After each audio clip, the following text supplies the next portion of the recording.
25 MP సీట్లు గెలిపిస్తే ప్రత్యేక హోదా తీసుకొస్తానని చెప్పిన జగన్ కేంద్ర ప్రభుత్వం ముందు మెడలు వచ్చడమే తప్ప సాధించింది ఏమీ లేదన్నారు శ్రీకాకుళం టీడీపీ పార్లమెంట్ జిల్లా అధ్యక్షులు కూన రవికుమార్.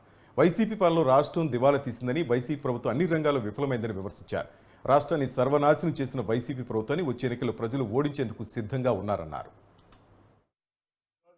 ఈ శ్రీకాకుళం జిల్లాలో ఉన్నటువంటి యువ ఓటర్లందరికీ కూడా నేను మనస్ఫూర్తిగా ఓటు హక్కు కలిగినందుకు వారికి అభినందిస్తూనే, వారి ఆలోచన, వారి మొదటి అడుగు, వారి భవిష్యత్తు కోసం, వారి ఈ రాష్ట్ర అభివృద్ధి కోసం, రాష్ట్ర భవిష్యత్తు కోసం ఆలోచించి ఓటు వేయాలని చెప్పి ఎవరైతే యువకులు కొత్తగా ఓటర్గా నమోదైనటువంటి వాళ్ళు ఉన్నారో, 18 ఏళ్ళు నిండినటువంటి వాళ్ళు ఎవరైతే ఉన్నారో మీరు ఆలోచించాలని చెప్పి ఈ సందర్భంగా తెలియజేస్తున్నారు.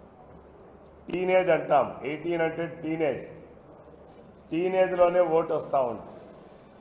ప్రజాస్వామ్యంలో నాకు తెలిసి ప్రపంచంలో 18 సంవత్సరాలకే ఓటు హక్కు ఉన్నటువంటి ఏకైక దేశం మన భారతదేశం.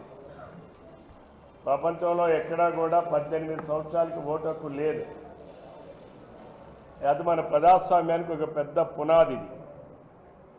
ఇటువంటి పునాదిని గట్టిగా నిర్మించాల్సినటువంటి బాధ్యత ఎవరికి ఉందనంటే, ఎవరైతే కొత్తగా ఓటర్లుగా నమోదయ్యారో వారికి ఎక్కువ బాధ్యత ఉంది. పునాదిని ఏదైతే మన ప్రజాస్వామ్య పునాదిని గట్టిగా నిర్మించాల్సినటువంటి బాధ్యత.